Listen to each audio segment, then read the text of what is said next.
My name is Michelle. I'm the fiance to Robbie's sister, Devin, and I was there that night when we went up to the hospital to go see him. So all that day, we were calling around looking for him, and nobody could seem to find him. Nobody could seem to get in contact with him. We couldn't search his location on his phone, anything like that. So then, after so many people got alerted, then we finally went ahead and started calling around to the jail, calling around to the hospital. Nobody had him, as so they say. But come to find out, once we called the hospital back again, then that's when they said, oh, you need to come up. They didn't even ask who we were. They just said, come up here. They never asked what the relation was. They never said what was wrong with him. They just said, come up here. So then when we got up there, then that's when me and Devin went back, and then shortly after that, her aunt also arrived. So while we were all in there, then they told us that there was no more people that could come back. And the reason why they said it was because of COVID. But I mean, who knows if that was true or not. So all of us are back there. When we went to go see him, he was already dead. The way that his eyes looked, the way that his face looked, you could definitely tell that he was already dead. And they had the sheet all the way up to his neck. So we couldn't see nothing from the neck below.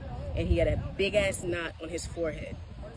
So we're asking, like, where did the knot come from? Where did the knot come from? Nobody could tell us where anything came from. Nobody could tell us where he was. Nobody could tell us any of that stuff. And then also the whole thing with the jail, they said that they picked him up from Gainesville and they took him to the jail in Woodbridge. Why would you pass Manassas jail to go all the way to Woodbridge jail? Doesn't make any sense. The times none of that stuff matches up.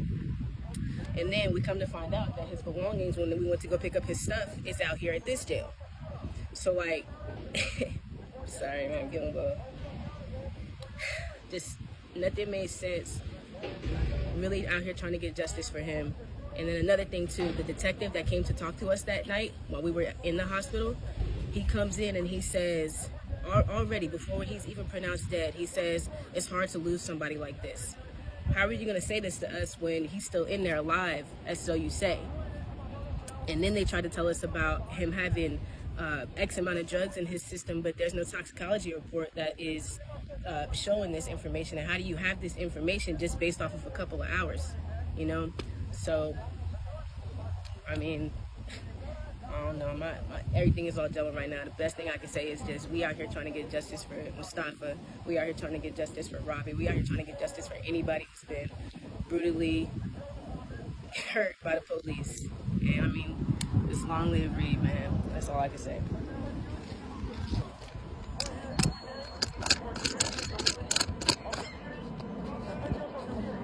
They can't hear. Like, my damn thing won't work. My live won't work.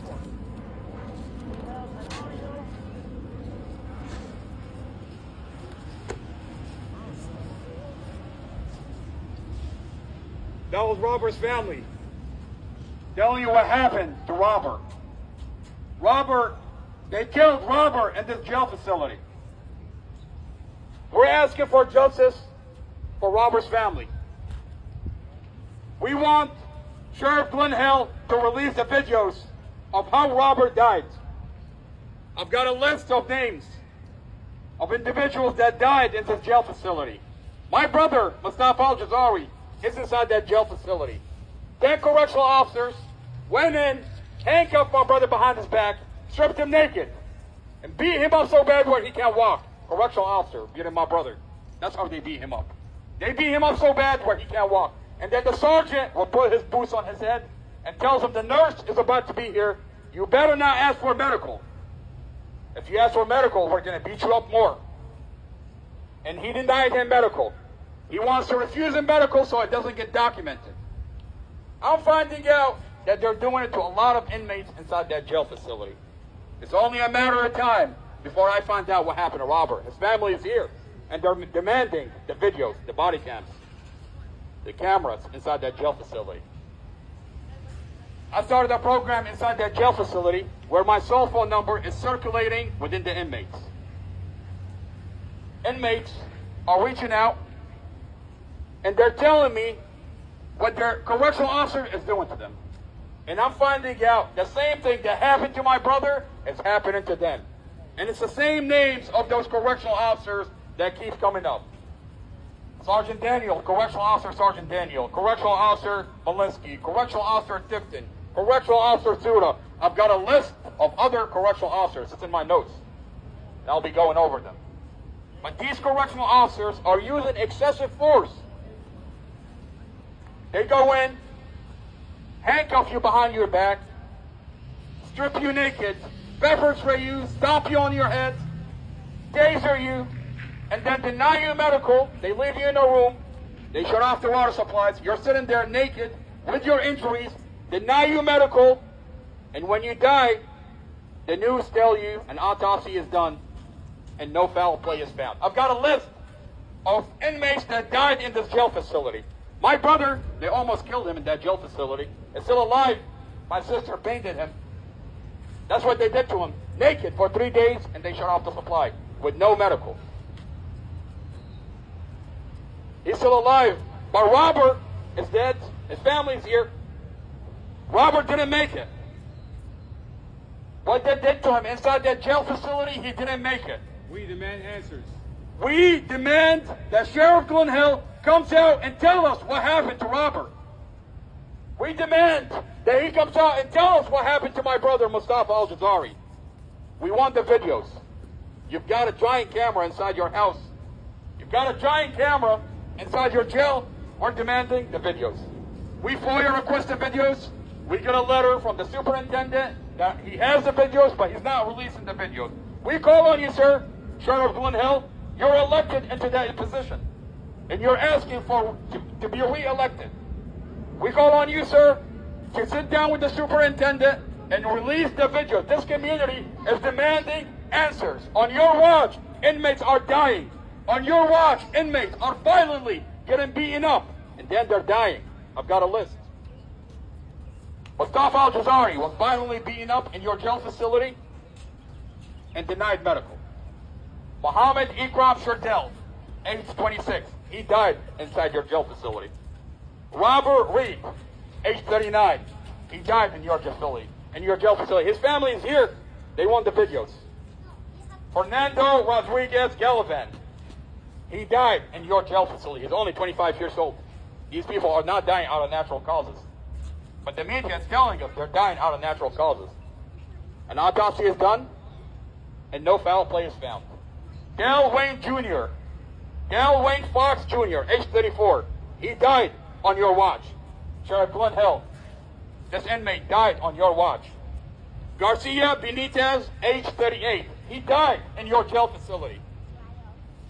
Every day we're going to come here and we're going to ask you the same questions.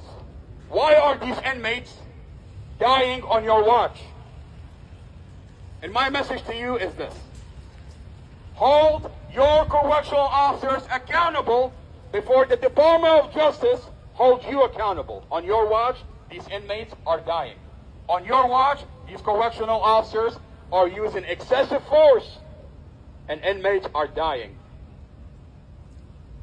Every day, we're going to come out here and we're demanding the videos. We're not asking for you to bring us justice. We don't want your justice. The Department of Justice, we're taking our complaints to them. They're going to bring us justice. The FBI went in. We contacted the Department of Justice. They sent the FBI to sit down with my brother. The FBI sat down with my brother, and they're investigating those correctional officers that beat him up. My phone number is circulating inside that jail cell. I've got eyes and ears inside your house. I've got inmates that are coming forward and giving me and telling me details about what your correctional officers are doing to them. And these are recorded witness statements that I'm taking directly to the Department of Justice. And I'm reaching out to their family. A lot of those inmates don't speak the language, don't have families on the outside.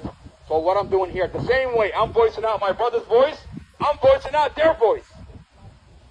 The Lord put me here, and I ask myself every day, why am I here? I know why I'm here. You want to silence my brother? You have him locked up on a falsified police report. You lied on his police report. You locked him up on a falsified police report. We have the audio conversation when he talked to the investigator on the phone. But yet he's in jail since April, and he sits in front of a judge on a falsified police report.